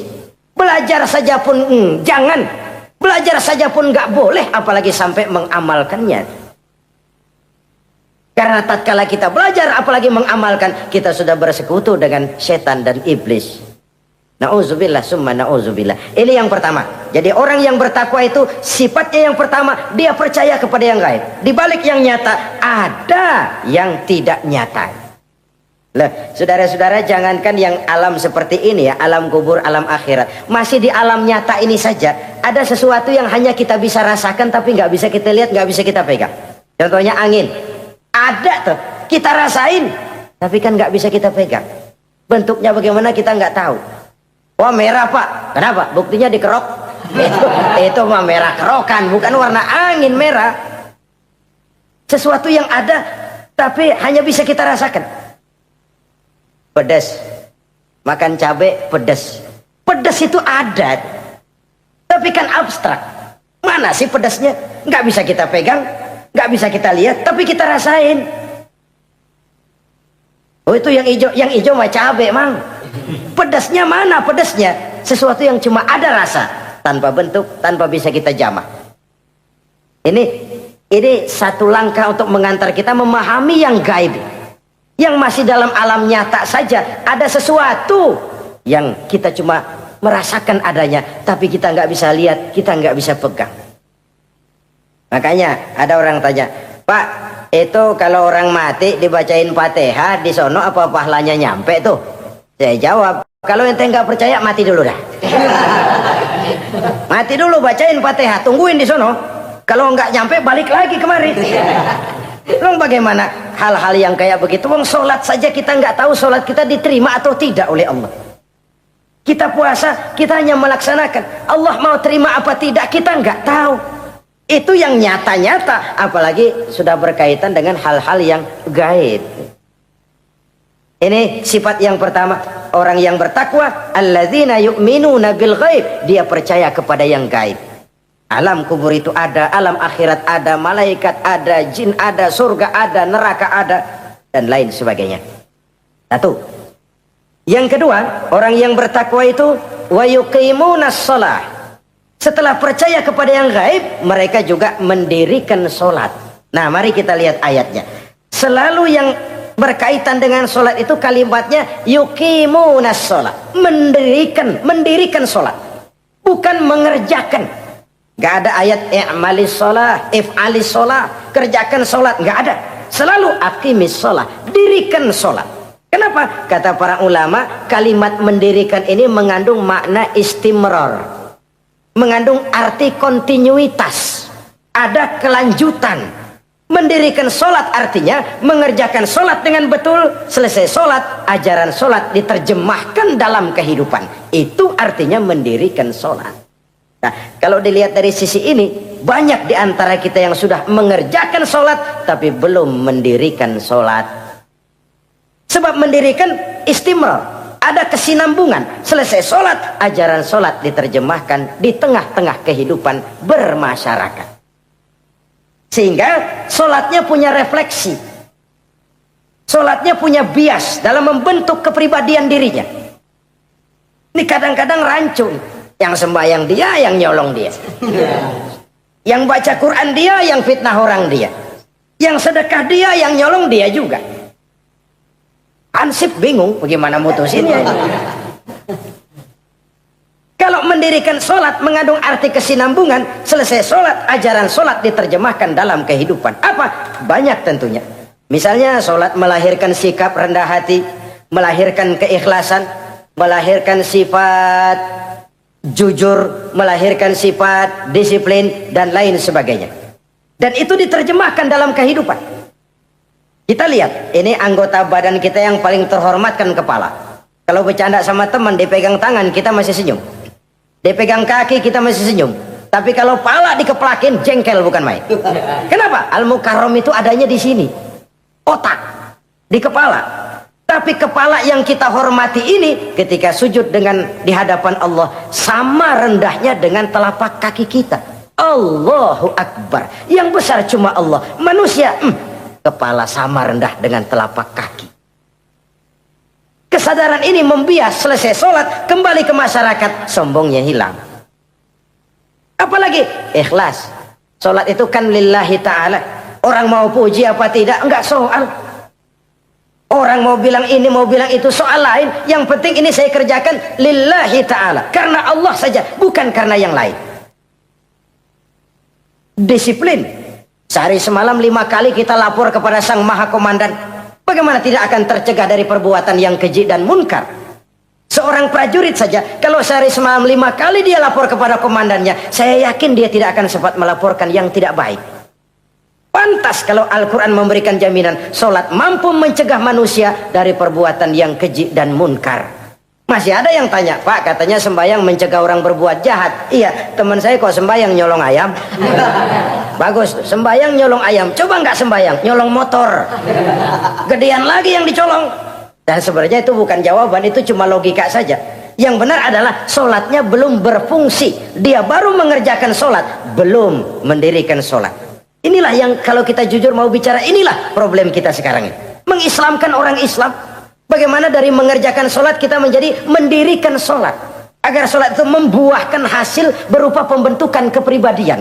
Di tengah-tengah kehidupan sosial kemasyarakatan. Kalau tidak, ya sekedar terjebak kepada rutinitas. Pergi haji begitu, pulang haji bikin gila.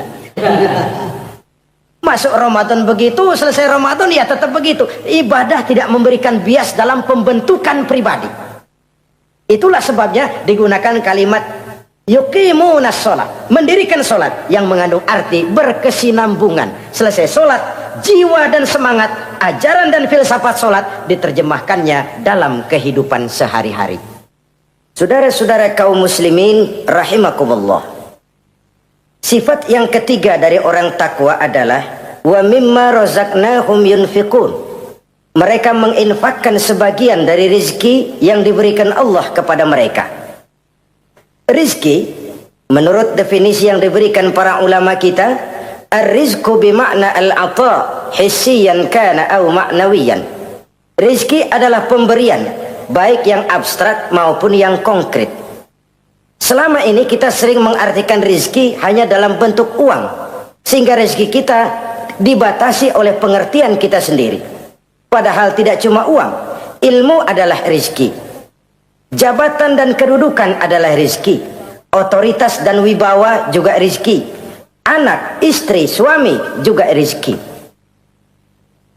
Ketika ayat ini mengatakan wa mimma razaqnahum yunfiqun, mereka menginfakkan sebagian dari rizki, yang dimaksud di sini adalah rizki yang konkret dalam bentuk materi, uang, benda dan lain sebagainya. Orang yang bertakwa sadar benar, dari Allah rizki datang, ke jalan Allah rizki dibelanjakan. Semakin kita rajin membelanjakan rizki di jalan Allah, biasanya akan semakin mengalir rezeki dari Allah. Semakin bakhil kita, kadang-kadang rezeki juga malas deketin kita.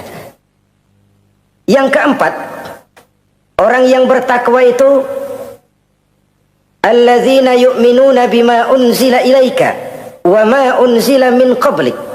Mereka beriman, mereka percaya kepada apa yang diturunkan terhadap Muhammad, yaitu Al-Quran, wa ma unzila min qablika, dan apa yang telah diturunkan sebelum kamu, yaitu Taurat, Zabur dan Injil.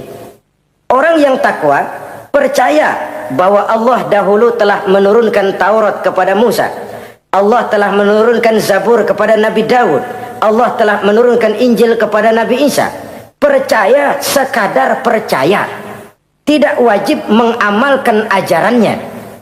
Kita percaya Taurat itu kitabnya Allah, Injil dahulu yang diturunkan kepada Nabi Isa kitab Allah, Zabur kitab Allah. Percaya sekadar percaya, bukan percaya kemudian mengamalkan, bukan. Karena dengan turunnya Al-Quran, maka seluruh kitab-kitab terdahulu sudah tercakup di dalam Al-Quran. Orang yang bertakwa percaya kepada apa yang diturunkan terhadap Nabi Muhammad. Apa itu? Al-Quranul Karim. Bagaimana kepercayaan kita kepada Al-Quran? Bahwa dia kitab suci yang isi dan redaksinya langsung dari Allah, yang kita membacanya beribadah, mengerti atau tidak mengerti artinya. Akan lebih baik setelah bisa membaca, mengerti, kemudian mengamalkannya dalam kehidupan kita. Saudara-saudara, kalau kita adakan konteks ini di mana-mana, modernisasi, globalisasi, kemajuan sering membawa pergeseran nilai. Dulu, ini zaman dulu ya, waktu listrik belum masuk desa, kita rasakan betul kalau masuk kampung berasa banyak orang Islam, padahal rumah pakai lampu templok, lampu tempel, paling banter patroma. Tapi kita masuk kampung berasa kok banyak orang Islam. Kenapa? Suara Al-Quran kedengaran dari rumah-rumah. Kenapa? Ada anak-anak muda lagi latihan baca barzanji. Kenapa? Ada patayat, santri-santri wanita lagi baca solawatan. Kenapa? Nenek-nenek lagi ngapalin sifat 20 sembari nyisik. Wujud artinya ada, maka mustahil Allah. Zaman dulu terjadilah modernisasi, listrik masuk desa. Apa yang kita lihat? Rumah pada terang, terus televisi main gede-gedean, lalu radio kaset main kenceng-kencengan. Tergeserlah suara Al-Quran, apalagi solawatan, apalagi barzanjian. Apa tidak boleh? Ya boleh saja. Apa tidak bagus? Ya bagus saja. Tapi kalau harus menggeser, apalagi menggusur nilai-nilai positif, itu yang kita prihatin. Kan Nabi mengingatkan, la tattabi'anna sunnana man kana qablakum shibran bi shibrin wa zira'an bi zira'in. Kamu akan ikuti tingkah laku orang-orang sebelum kamu. Cuma ikut-ikutannya nggak berasa, sejengkal, lalu sehasta, lalu semeter, lalu 3 meter. Begitu enak kamu ikut-ikutan budaya orang lain, sampai yang kamu ikuti masuk lubang biawak, kamu akan masuk juga ke dalamnya. Inilah kehidupan kita, inilah kehidupan anak-anak kita. Jujur mereka lebih kenal Valentine Day daripada Muharram. Anak-anak kita, anak-anak muslim, kalau kita menghitung Muharram sampai Zulhijjah nggak hafal. Kalau Januari sampai Desember, anak-anak kita bangun tidur hafal. Muharram sampai Zulhijjah, jangan anaknya, bapaknya keder. Kita hanyut oleh budaya-budaya yang, ya bukan saya katakan bukan tidak baik, tapi kalau harus menggeser, apalagi menggusur yang ada kaitannya dengan nilai agama, ini kan ironi. Ikut-ikutan kita sejengkal, semeter, sampai yang diikutin masuk lubang biawak, udah kadang asik ikut, ya ikut juga nyemplung ke dalamnya. Orang sering katakan mula-mula dari nama dulu nih yang kagak begitu kelihatan pengaruhnya. Mula-mula malu pakai nama yang berbau Quran, malu pakai nama yang berbau Islam. Dari nama nanti dia pindah ke pakaian, dari pakaian dia pindah ke pergaulan. Kalau sudah pindah ke pergaulan, dikhawatirkan pindah agama pun nggak terasa. Wah, semua agama sama, semua agama bagus. Lalu bagaimana? Bagaimana musimnya aja. Ironi, menyedihkan, memilukan, bahkan memalukan. Yang tidak boleh kan fanatik kepada guru, yang tidak boleh kan fanatik kepada suku. Kalau kepada agama, fanatik itu wajib, dalam arti bukan sempit, berpegang teguh kepada agama. Satu sikap yang wajar, bahwa penganut suatu agama menganggap cuma agamanya yang benar. Itu sikap setiap penganut agama. Orang Kristen begitu, orang Hindu begitu, orang Buddha begitu. Kenapa kalau orang Islam begitu lalu dianggap ekstrim? Sebagai Muslim saya yakin cuma Islam yang benar. Kristen juga akan bilang begitu, Kristen yang benar, Buddha juga akan bilang begitu. Ini fanatisme dan wajar penganut suatu agama menganggap cuma agamanya yang benar. Yang lain juga bersikap begitu, tapi kalau Islam saja yang bilang ekstrim katanya. Dunia internasional sendiri kadang-kadang kalau sudah ekstremis, teroris, kok cepat sekali alamatnya ke Islam.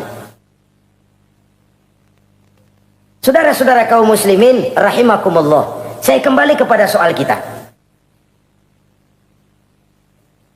Begitu enak kamu ikut-ikutan, yang kamu ikuti masuk ke lubang biawak, kamu akan ikut juga masuk ke dalamnya.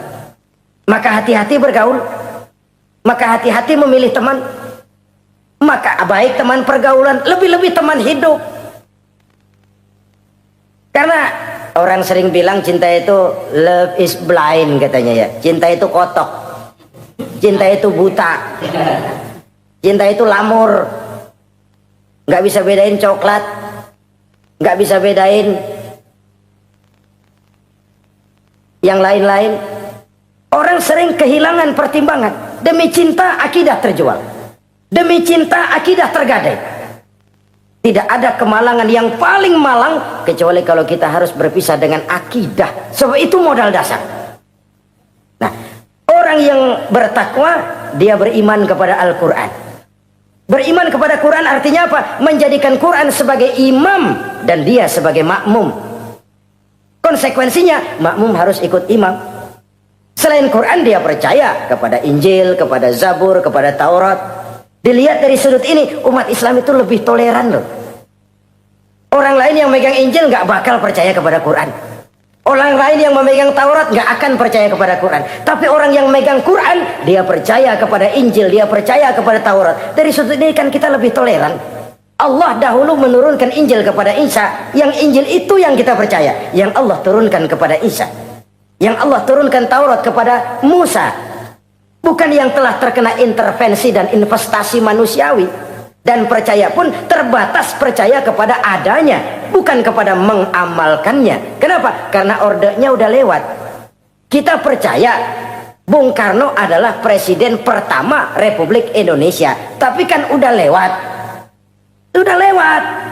Kita percaya Bung Karno presiden pertama Republik Indonesia. Tapi kan udah lewat, udah selesai. Begitulah kita mempercayai Taurat, mempercayai Injil. Ada, kita percaya. Tapi kan udah selesai misinya. Yang berlangsung sampai akhirat nanti adalah Al-Quranul Karim. Orang yang bertakwa meyakini itu. Ini yang keempat. Yang kelima, wabil akhirati hum yuqinun. Mereka yakin, orang bertakwa ini, kepada adanya akhirat.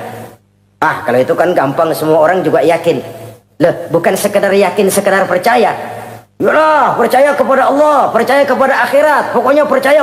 Bagaimana? Ya begitu, pokoknya percaya. Bukan itu. Kepercayaan yang memberikan refleksi. Iya ya, akhirat ada. Ada hidup sesudah mati, ada akhirat sesudah dunia. Saya memang benar kepengen cepat kaya, tapi kalau nipu orang nanti di akhirat bagaimana? Ini loh. Saya memang benar kepengen cepat naik pangkat, tapi kalau mesti jilat atas injak bawah, sikut kiri kanan, teman jadi lawan, lawan jadi teman, di akhirat saya bagaimana? Ini loh percaya akhirat itu. Saya memang benar kepengen cepat kaya, tapi kalau makan renten nanti di akhirat bagaimana? Kepercayaan yang mewarnai gerak kehidupan. Kalau percaya sekedar percaya, yang buta campur budak juga percaya akhirat ada. Tapi kan kepercayaan yang memberikan refleksi, mewarnai gerak hidup kita. Loh, enggak gitu. Orang yang percaya akhirat itu gayanya enggak gitu. Orang yang percaya akhirat itu sikapnya enggak gitu. Orang yang percaya akhirat jalannya enggak gitu. Orang yang percaya akhirat ngomongnya enggak asal ngomong. Kepercayaan yang memberikan refleksi terhadap gerak hidup. Nah, ini refleksi dari sifat-sifat takwa. Saudara-saudara, kalau itulah sifat-sifat orang takwa, lalu terhadap mereka yang takwa ini, karunia apa yang diberikan Allah? Apa keutamaan mereka? Mari kita kutip beberapa ayat. Pertama, ini janji Allah ya. Wa may yattaqillaha yaj'al lahu makhraja. Siapa yang bertakwa kepada Allah, maka ia akan diberikan jalan keluar dari segala macam kesulitan. Masya Allah. Orang takwa itu kan orang yang dekat dengan Allah. Kalau sudah dekat dengan Allah, everything is running well. Apa yang nggak selesai? Impossible, kata otak. Tidak mungkin, kata rasio. Mana bisa menurut kebiasaan. Tapi orang yang takwa selalu saja ada jalan keluar. Selalu diberikan Allah jalan keluar. Ini yang faktor yang irasional, faktor yang non komputer, faktor yang samawi. Allah yang mau, ada saja jalan keluar. Coba. Waktu terjadi peristiwa hijrah, Masya Allah, Rasulullah itu sudah dikepung rapat rumahnya, pagar betis. Jangan manusia, tikus saja nggak bisa lewat. Rapat di pagar betis. Kesepakatan sudah jelas, membunuh Muhammad bersama-sama. Apa yang terjadi? Ketika Nabi keluar, buka pintu. وَجَعَلْنَا مِنْ بَيْنِ أَيْدِيهِمْ شَدَّ وَمِنْ خَلْفِهِمْ شَدَّ فَأَغْسَيْنَاهُمْ فَهُمْ لَا يُبْصِرُونَ. Di depan, belakang, di kiri, kanan mereka kami jadikan dinding. Kami butakan mereka. Mereka enggak lihat Muhammad keluar dari rumahnya. Allah berikan jalan keluar. Padahal Quraisy siaga satu, pita merah, apel siap, mata menteleng, Nabi lewat enggak kelihatan. Persis ikan bandeng. Ikan bandeng kan melotot, colok diam aja. Enggak lihat apa-apa. Yaj'al lahu makhraja. Allah berikan jalan keluar dari berbagai macam kesulitan. Sesuatu yang menurut kita, aduh udah dah, nyerah dah, nggak bisa dah. Tapi orang yang takwa kepada Allah, Allah janji, Allah lah yang janji ini. Yaj'al lahu makhraja. Allah akan berikan jalan keluar dari segala macam kesulitan. Kenapa? Dia dekat dengan Allah. Orang yang kayak begitu yang kita takut itu. Doanya ngebul kata anak-anak. Permohonannya didengar, ratapannya dipenuhi. Allah berikan dia jalan keluar, ada saja jalan keluarnya. Ini keistimewaan pertama dari orang yang takwa itu. Lah kalau Allah yang ngasih jalan keluar, siapa yang bisa mencegah jalan orang kayak begitu? Di pagar betis lolos, di Gua Sur Quraisy sampai ke Gua Sur mencari Nabi. Kalau mereka nengok aja kelihatan. Apa yang terjadi? Dilalah, dadakan. Burung bertelur di bibir goa, laba-laba bikin sarang di bibir goa. Quraisy mikir kalau Muhammad masuk kemari telur berantakan, rumah laba-laba hancur nih, nggak mungkin dia ke sini, cari ke tempat lain. Rumah laba-laba yang rapuh menggagalkan usaha Quraisy yang gagah perkasa. Yaj'allahu makhraja, Allah berikan jalan keluar. Ini yang pertama. Yang kedua, wa yarzuqhu min haitsu la yahtasib. Allah berikan rezeki dia, orang yang takwa ini, dari jalan yang tidak disangka-sangka. Rezekinya mengalir. Kenapa? Dia dekat dengan Allah. Allah maha kaya. Kadang-kadang ini orang kerjaannya sujud doang, mengangkat tangan, rezekinya ada aja. Allah yang kaya. Allah yang maha tahu. Orang yang takwa walaupun gajinya kagak ada, penghasilannya gede. Allah yang memberi. Jangan lupa itu, ada gaji ada penghasilan. Kalau gaji kan ada ukurannya. Kadang-kadang ada orang gajinya kecil, penghasilannya gede. Uangnya jadi lurah musim gusuran. Itu penghasilan. Kalau gaji bisa diukur, tapi penghasilan gede lah. Kalau semeter komisinya sekian kan gede tuh penghasilan. Ada juga yang memang gaji gede, penghasilan gede. Ini pejabat-pejabat yang banyak sikutannya tuh. Saudara-saudara kaum muslimin, orang yang bertakwa itu yarzuqhu min haitsu la yahtasib. Allah berikan rezeki lewat jalan yang dia nggak sangka-sangka. Ada aja jalannya. Nggak punya duit tapi haji bisa pergi. Nggak punya duit tapi ya hidupnya wajar. Tamu datang balahan. Pernah itu ada tamu di Jawa Timur sana datang ke rumah seorang kiai. Ratusan tamu dikasih makan semua. Padahal kiai rumahnya gede. Tamu ada yang dalam hatinya nyeletuk, ini kiai bisa ngasih makan orang satu rombongan banyak begini, duit dari mana ini? Dalam hatinya, disamperin sama kiai, kamu jangan buruk sangka, ini rezeki halal. Bukan cuma rezeki, dia bisa ngerti hati orang. Mukasyafah, Allah bukakan apa yang Allah nggak bukakan buat orang lain. Ini karunia, dan itu hanya mungkin dengan takwa. Itu tadi, komitmen kepada perintah Allah, menjauhi larangannya. Mukasyafah, dibukakan pintu oleh Allah. Dia bisa lihat yang orang nggak lihat, dia bisa tahu yang orang lain nggak tahu. Udah nggak bisa main-main kalau ketemu orang begini. Ini udah high class ini di sisi Allah. Ini yang kedua, rezekinya ngalir lewat jalan yang nggak sangka-sangka. Yang ketiga, wa may yattaqillaha yaj'al lahu min amrihi yusra. Orang yang bertakwa kepada Allah, Allah jadikan urusannya gampang. Allah mudahkan urusannya. Masya Allah. Kalau Allah yang sudah mudahkan, siapa sih yang bisa bikin sulit?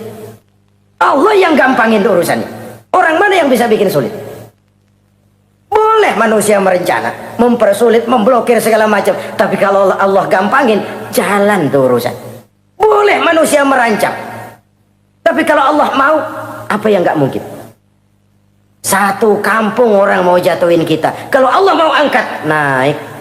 Satu negara orang mau naikin kita, kalau Allah mau turunin, nyungsep. Tu'izzu man tasya wa tuzillu man tasya. Allah muliakan siapa yang dikehendakinya, Allah rendahkan siapa yang dikehendakinya. Saudara-saudara kaum muslimin rahimakumullah, dimudahkan urusan orang yang takwa itu. Jadi kalau ingin urusan kita dimudahkan oleh Allah, konsepnya cuma takwa. Kembali kepada komitmen, laksanakan yang diperintah, jauhi yang dilarang. Itu saja. Apalagi keutamaan orang takwa itu, wa may yattaqillaha yukaffir anhu sayyi'atihi wa yu'azzim lahu ajra. Siapa yang bertakwa kepada Allah, dihapuskan segala kesalahannya yang sudah lalu. Masya Allah. Dihapuskan kesalahannya. Bahwa manusia punya salah, ya manusiawi. Tapi ada hadis menyatakan, ikuti perbuatan salahmu dengan kebaikan, niscaya kebaikan itu akan menghapus kesalahan kamu. Kalau dulu kita makan harta orang dengan zalim, kita nggak sempat minta maaf, tuh orang udah mati. Bagaimana caranya? Perbanyak sedekah. Mudah-mudahan sedekah ini menutupi kesalahan kita yang lalu memakan harta orang dengan cara yang zalim. Ikuti perbuatan salah dengan kebaikan, niscaya kebaikan itu akan menghapus kesalahan kamu. Nah, ini orang yang bertakwa, dihapuskan kesalahannya oleh Allah, direhabilitir, dia lakukan pemutihan. Yang melakukan pemutihan Allah. Kalau dosa sudah dihapuskan, Masya Allah. Coba, ada hadis menyatakan, siapa orang baca Bismillahirrahmanirrahim, maka dia bisa lewat di atas air. Beku itu air. Bismillah saja bisa jalan di air. Ini bismillahnya orang yang bagaimana? Nih. Bismillahnya orang yang bobotnya ringan. Bobotnya ringan, dia bisa jalan di air. Kenapa bobotnya ringan? Dosanya pemutihan. Model kita 16 kali baca bismillah, lewat di empang kelelep aja. Bobot kita kelewat berat oleh lapisan-lapisan dosa. Makin banyak dosa, makin berat bobot. Lalu bagaimana kita mau mendapat kemudahan dari berbagai urusan? Bung, dosa kita berlipat-lipat. Kata Imam Ghazali, hati itu kayak kaca, bening pada asalnya. Itu kan fitrah. Tiap kali kita berbuat dosa, noda, plek, plek, plek. Tapi orang yang rajin istighfar, orang yang rajin berbuat baik, noda itu dia bersihin tuh, dia lap, rek. Sehingga kaca ini walaupun dia terkena kotoran, tapi bersih lagi. Kenapa? Rajin dilap, rajin istighfar, rajin berbuat baik untuk menutupi kesalahan. Tapi kalau istighfar tidak berbuat baik, berat, itu nanti itu kotoran-kotoran di kaca itu berubah jadi tieng. Tahu tieng? Udah susah diilangin kotorannya, berkarat di atas kaca. Kalau dosa sudah berkarat di hati, susah dihapus, berat untuk taubat, berat untuk melakukan kebajikan, itu sudah kerugian besar buat kita semua. Orang yang baik bukan orang yang tidak pernah salah. Orang yang baik adalah orang yang kalau dia berbuat salah dia sadar, dijadikannya pelajaran untuk tidak diulanginya lagi pada masa yang akan datang. Manusia dalam Islam tidak dilahirkan dengan dosa, tidak. Manusia bertanggung jawab terhadap perbuatannya sendiri-sendiri. Oleh karenanya, apabila kita terjatuh berbuat salah, cepatlah adakan perbaikan. Orang yang bertakwa dihapuskan kesalahannya oleh Allah, dilakukan pemutihan. Ya sama juga televisi lah. Kita dulu-dulu udah lupa bayar, kelamaan numpuk. Akhirnya kan kata petugas, yang bulan ini bayar aja dah, yang bulan ini aja dah, yang lain mah pemutihan. Kenapa? Dia sudah lihat kita punya tanda-tanda baik, pengen membayar dengan sebagaimana mestinya. Padahal ketakwaan kepada Allah. Lalu wa yu'azzim lahu ajra. Orang yang bertakwa itu diperbesar pahala kebaikannya. Masya Allah. Sudah dosa dihapus, dia diampuni, diputihkan, kebaikannya dilipat gandakan pahalanya. Padahal kita semua sama-sama maklum. Inilah kenikmatan Islam. Kalau kita berbuat jahat, dibalas dengan yang setimpal. Kalau kita berbuat baik, dibalas berlipat ganda. Wallahu yudha'ifu liman yasha. Allah melipat gandakan pahala kebaikan bagi orang yang dikehendakinya. Alangkah pemurahnya Allah. Dosa kebaikan berlipat ganda, dosa kesalahan seimbang dengan kesalahan itu. Karena itu kata para ulama sufi, kalau kamu berbuat jahat, jangan lihat besar kecilnya, tapi lihat kepada siapa kejahatan kamu lakukan. Kalau kamu mendapat kebaikan, jangan lihat besar kecilnya, tapi lihat siapa yang ngasih kebaikan itu. Kecil dosa kita lakukan, tapi kepada Allah sedikit karunia yang kita terima, Allah yang ngasih. Logikanya begini, saya ketemu menteri, dikasih duit 5.000 perak, 5.000 rupiah. Karena yang ngasih menteri, itu duit barangkali saya jadiin jimat, nggak saya belanja-belanjain, saya simpan. Kenapa? Buat bangga-banggaan, buat cerita-ceritaan. Saya ketemu menteri masa nih 5.000 perak dikasih. Menteri yang ngasih 5.000 rupiah, saya simpan, saya jadikan kebanggaan. Bagaimana kalau yang ngasih Allah, yang serba maha, maha kaya, maha adil, maha tahu, kita lupakan. Akaltum ni'mata rabbikum walam tashkurulah. Tiap saat kita namakan nikmat Allah, tapi kita lupa bersyukur kepadanya. Padahal Allah janjikan, makin kamu pandai bersyukur, makin aku tambah nikmatku. Tapi kalau kamu tidak pandai bersyukur, awas, azabku itu amat pedih.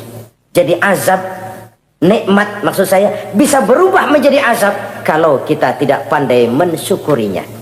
Saudara-saudara kaum muslimin rahimakumullah. Dari uraian singkat ini saya ambil beberapa catatan utama. Pertama, nilai manusia dalam pandangan Allah adalah ketakwaannya. 14 abad yang lalu, sebelum orang teriak-teriak tentang hak asasi, Rasulullah sudah mencanangkan semangat persamaan ketika beliau bersabda, "An-nasu kulluhum li Adam wa Adam min turab, la fadla li arabiyyin ala ajamiyyin illa bittaqwa." Seluruh manusia berasal dari Adam.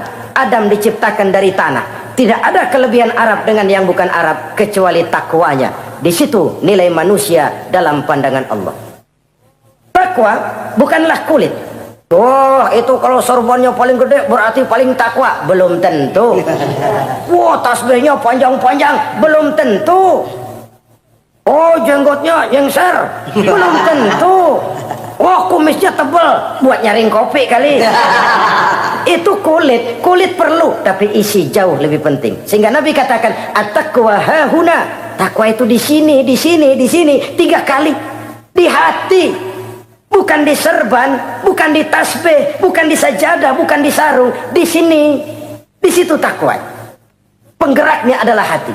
Dan untuk itu Allah menyediakan fasilitas keutamaan. Diberikan jalan keluar dari berbagai kesulitan, diberikan rizki dengan jalan yang tidak disangka-sangka, dihapuskan kesalahannya, dimudahkan usahanya, diperbesar pahala kebajikannya. Karena itu, untuk mengejar posisi di hadapan Allah, tidak lain adalah takwa. Allah tidak bedakan manusia dari keturunannya, warna kulitnya, tapi dari ketakwaannya kepada Allah. Orang yang takwa disebut muttaqin, dan itulah nilai tertinggi manusia di hadapan Allah Subhanahu wa ta'ala. Semoga kita diberikan kekuatan untuk mencapai martabat takwa ini dan mendapat keutamaan-keutamaan seperti yang dijanjikan Allah. Sekian dulu jumpa kita kali ini. Insya Allah lain kesempatan kita jumpa kembali. Terima kasih atas segala perhatian. Mohon maaf atas segala kekurangan. Usikum wa iyaya bitaqwallah. Wassalamualaikum warahmatullahi wabarakatuh.